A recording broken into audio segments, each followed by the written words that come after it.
Palang araw mga kateknisyan, mga ka-DIY, mga ka-master. Meron po tayo ditong repair na mini component or ang tawag nito parang home theater na siya. So ito po ay LG ang brand. Ayan. So ganito lang naman kalaki to, tapos may speaker out naman siya. Ayan, ito. Ayan, front. Ayan, pares na front. May woofer. Ayan. So sige, testing natin kung anong problema nito. Ito, saksak natin. Ayan. So ito ang kanyang power. Ito may symbol na ano dito. So wala siyang power. No power po siya. So kahit anong pindot wala.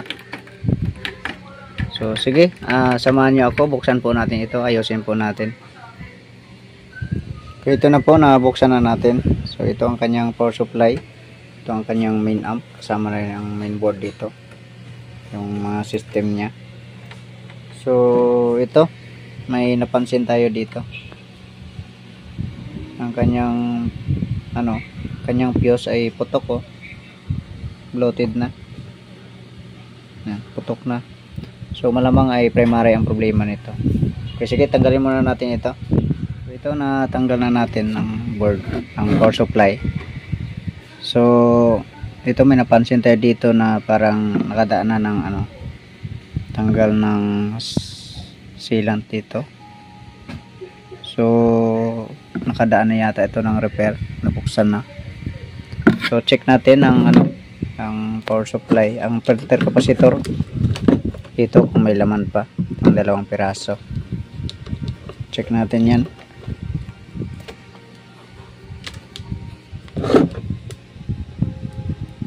So wala, hindi umabot. Check natin ang resistance kung grounded o hindi. Putok kasi ang fuse, eh. Ayan. Ayan, grounded nga, oh. Grounded. Ayan. Grounded yan. Tapos ayan, ang gawin natin, ihang muna natin itong na to, papunta dito. So dalawa kasi ang chopper niya. So dalawa ang supply nito. Ito yung sa standby, tapos ito yung sa main amp. Ayan. So ito muna ang tanggalin natin. Connection na yan na papunta dito sa main amp na yan, na may malaking chopper transformer, para check natin uli kung grounded uli dito. Okay, ito, tanggal na natin. Ayan, hinang natin yung jumper dito. So check natin kung may grounded po ulit. Naka times 10 tayo ang ating range.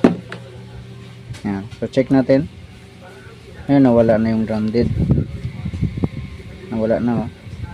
Ibig sabihin dito talaga ang grounded problema. So pag ihang natin ito, ayan, tapos pinalitan natin ang fuse dito, malamang magtatrabaho ito, may power na yan. Subukan natin kung okay ito. Okay, ayan. So ginampiran muna natin yung fuse ng maliit na wire. So para temporary lang yan, para masubukan natin itong portion na to dito kung gumagana siya o hindi. So ito, and dahil nakahang naman yung supply para papunta dito, eh. So isaksak natin. So ayan, so hindi naman pumutok. Okay, check natin yan. Ito, times 50, hindi, 50 ang ating range DC. So check natin dito sa capacitor na to. Ayan, oh. Ito siya, oh. Yung mga 2 piraso dyan, check natin yan. So ano ba, ayan, ayun, meron ng supply, oh, 12 volts. Meron din, ayan, meron din dito, oh, sa capacitor na malaki. So ngayon, para mas malaman natin kung okay pa ang system nito dito, ay isalpak na muna natin ito. Kung okay pang system dito, mag-on ito, pero wala nga lang sound. Sige, ibalik ko muna dito. Okay, ito. So kaya muna ito yung inano natin, sigurado, para kung okay dito, tapos kagaya kanina gumana naman, tapos pag okay din dito banda sa kanyang system, ay sigurado mag-on ito. So kung okay na, saka natin ituloy yon na ayusin doon banda. Kasi kung sira man din dito, ayaw din mag-on, so sayang lang ang paggawa natin dito. Okay, sige, testing natin, saksak natin. Yan. So wala pang makita na display. So pindutin natin dito. Ayun, may lumabas na hello. Ayun. Ayan. Tapos gumana yung pan, umikot na yung pan. Ayan, patayin ko dito. Ayun yung pan, oh. Hindi, patayin ko muna. Ayan. Ayan, goodbye na. Ayan, minto na yung pan. Ayan. Ayan ako uli. Pindutin natin. Ayan, umikot na yung pan, oh. So ibig sabihin okay dito sa system. So doon tayo mag-focus dito sa kabila na to, sa malaking chopper transformer. Dito tinanggal natin yung dalawang MOSFET at yung kanyang PWM pala ay na, putok na rin. Ayan, putok na yung PWM nya. Ayan, may butas na. So ang design pala nito ng dito sa kabila na power supply nya ay kagaya din dito na playback type din, hindi siya half bridge. So kung mapansin natin, pag playback type ay mula filter na B+ papunta sa diretso sa coil, so yan ang playback type. Pero kung papunta siya agad siya sa MOSFET ay yun, half bridge yun. So ngayon subukan natin ito ng, siguro kaya nga rin ng 4 wires to, pero ang laki kasi ng chopper transformer, kaya baka, at isa pa, ang design kasi niya dati dalawang MOSFET, so talagang parang may hirapan ang nito, ang 4 wires. Kaya subukan natin ng 5 wires kasi malaki ang MOSFET ng 5 wires na isang klase. Sige, kunin natin ang 5 wires natin. So ito ang natin kakabit, 5 wires po ito. Ayan, oh. So ang connection nito, ang red doon sa source, dito sa papuntang MOSFET ito. Tapos yung black ay sa ground, tapos yung yellow sa secondary sa B+, yung yung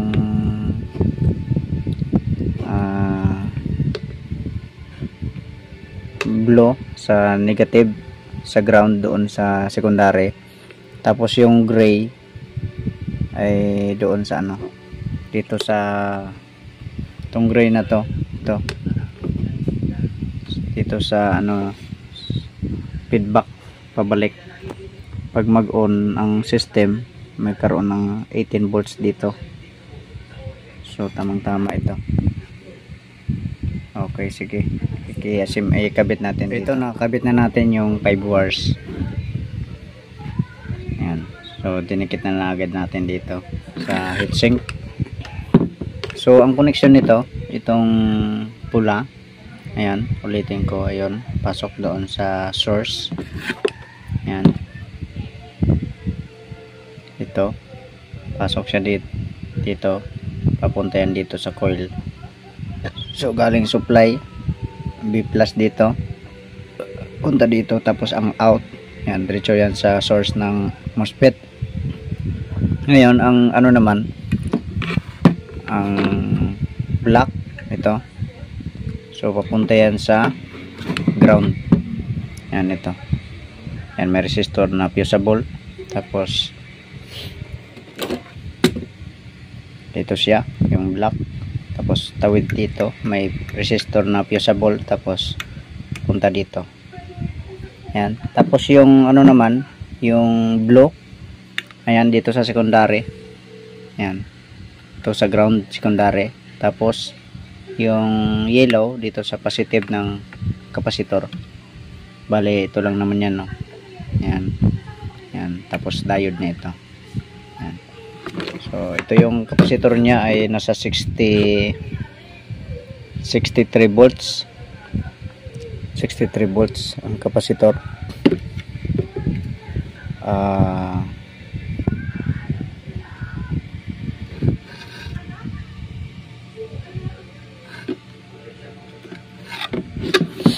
Tapos 63 volts yung capacitor niya. Tapos yung ano, yung gray, ayan, mapansin nyo sa may capacitor. Ayan,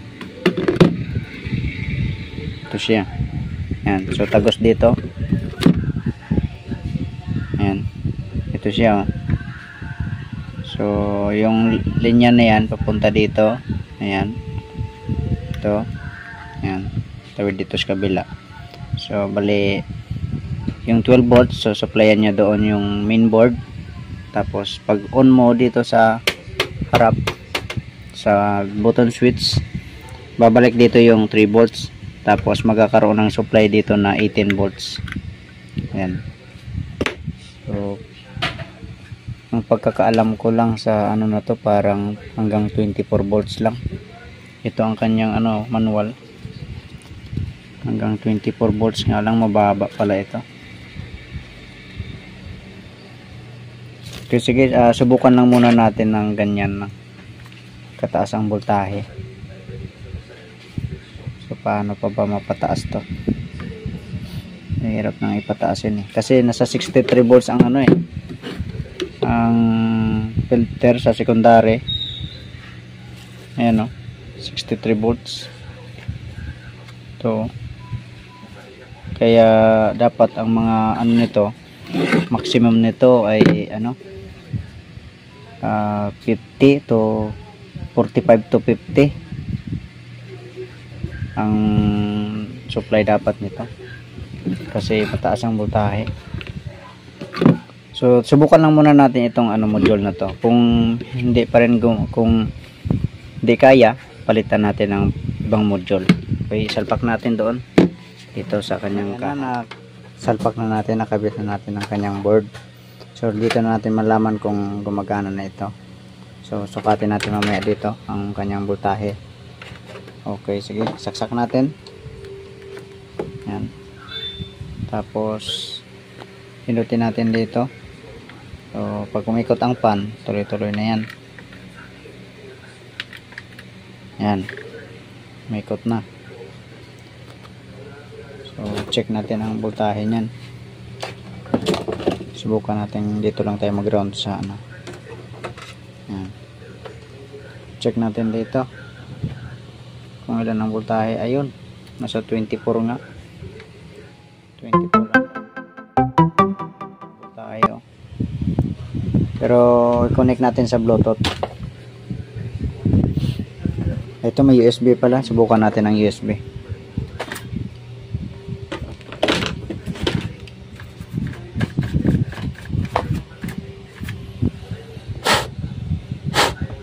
Medyo marumi na kasi. Yan, salpakan natin USB. Ayan, nagbasa naman. Ay, nawala.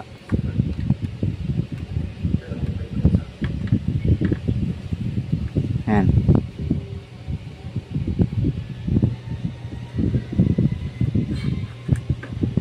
Wala.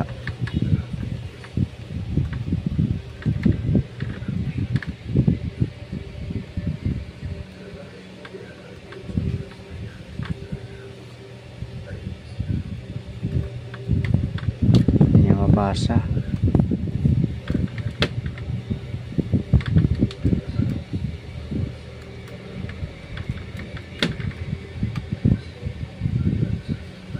niya mabasa. Okay, sige. I-post ko muna tapos i-connect ko sa Bluetooth ko. So, ayan, naka-connect na yan sa Bluetooth. So, sige. Ito, yung speaker nito, sira din kasi. Yung speaker nito na dinala dito. So, yung ibang speaker na good ay doon sa bahay ng may-ari. So, ito na lang muna ang i-testing natin ikabit. Ayan, nakakabit na yan sa likod. Ayan o. Okay, sige. Volume natin kung gaano kalakas to. Kasi nasa 24 volts lang ang kanyang supply eh.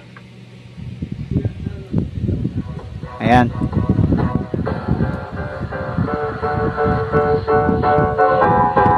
Ayan, max na.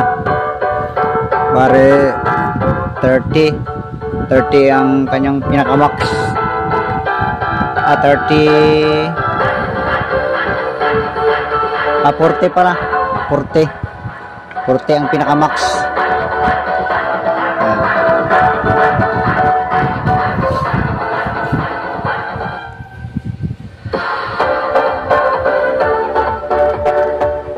So sa palagay ko nasa mga ano to ang supply niyan, nasa mga 40 to 50 yan o 45 ganun.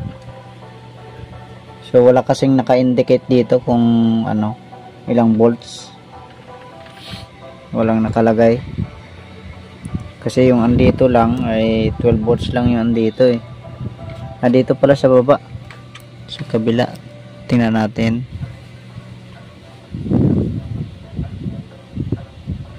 Wala.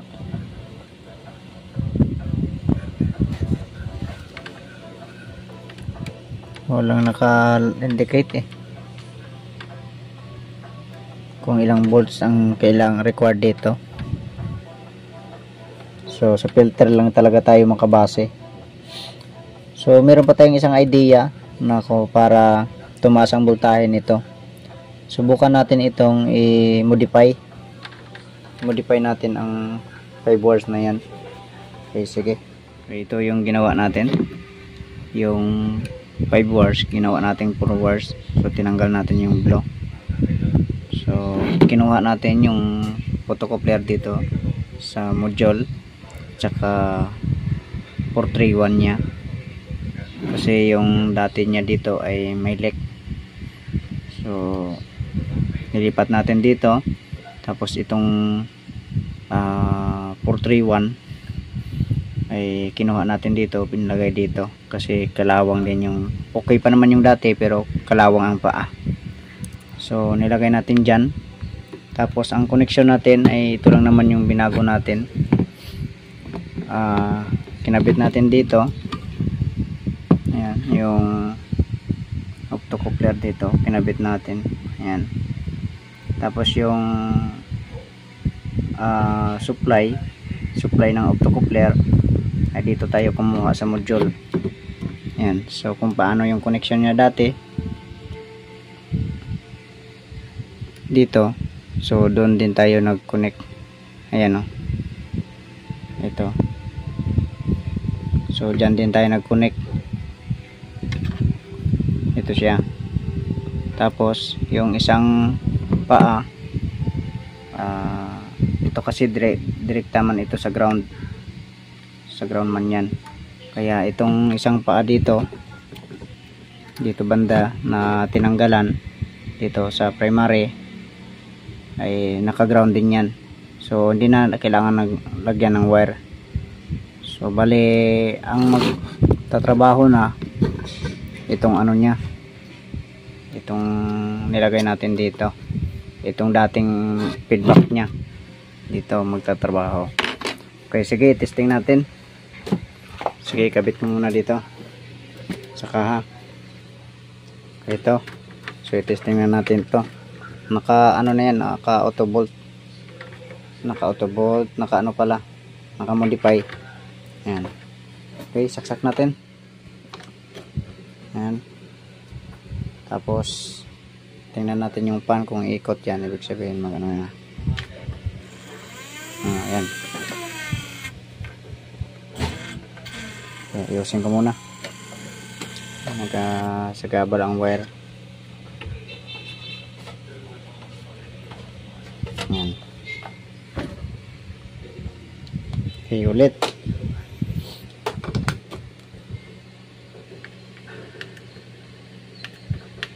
Yan. Sumikot na yung pan. Yan. Tapos may power naman. So, check natin ang voltahe. Naka 50 ang ating range. Check natin dito. Naku, bumaba. Naging 15 volts na lang. Bumaba siya. So, antayin natin kung observe natin kung mamatay siya o hindi. Bumaba pa lalo siya. So, hindi yan fixed na voltahe.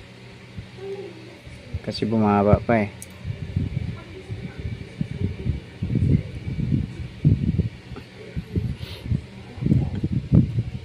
Kaya antayin natin na mag-init kung tuloy-tuloy siya.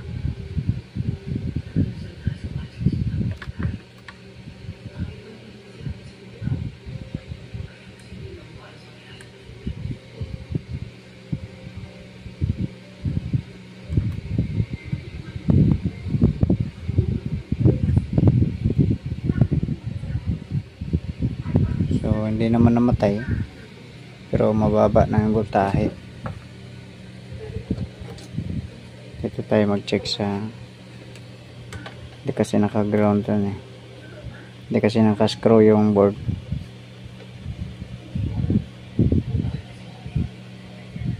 Ah, 15 lang talaga oh. Ayan oh. 15 lang talaga. So mababa. So hindi pwede na i-modify ang ganitong ano. So may isa pang idea tayo. Okay, ito next idea tayo. So binalik natin yung ano dito, photocoupler at saka yung 431 TL431. Tapos mapansin natin dito sa ano,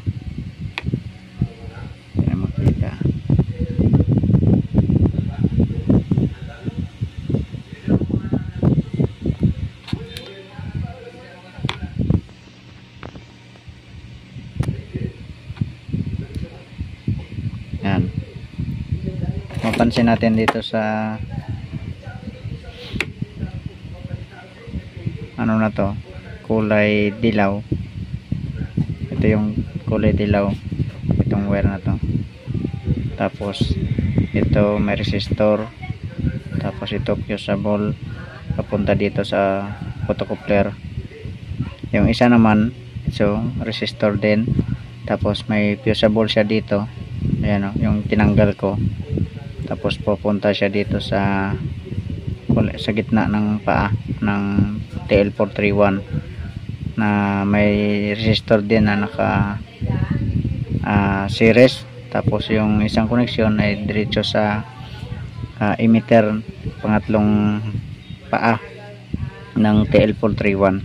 Tapos ito yung sa gitna na to, yung sa collector, ay ito yung negative, yung blue na wire.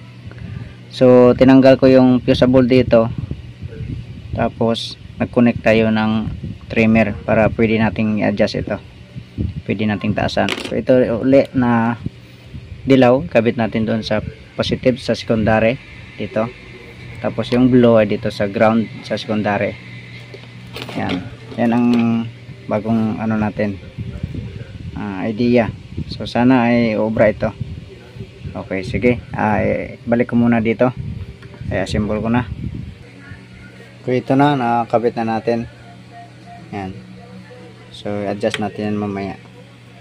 Okay, saksak natin. Yan, tapos on. Yan, umikot na yung pan. Okay, check natin ang secondary voltahe.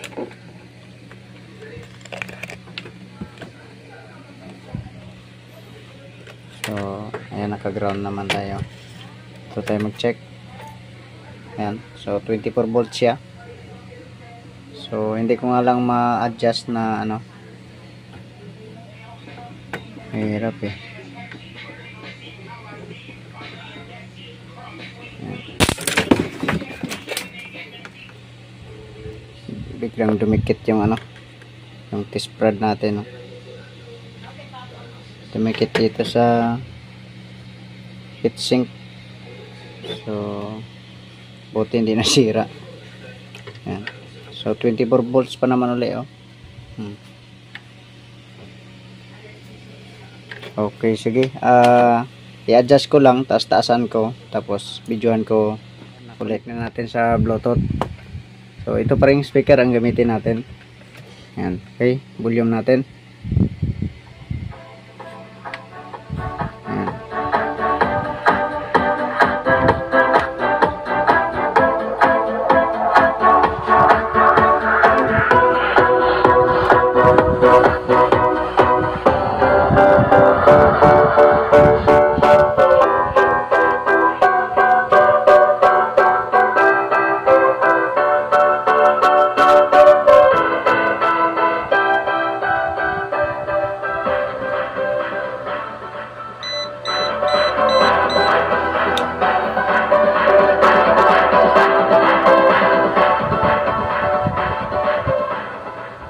So ano kasi yan eh, na sa front natin na ilagay. So okay na rin, parang yung kanina na 24 volts siya. Parang konti lang man ang dinagdag na tunog ang lakas niya.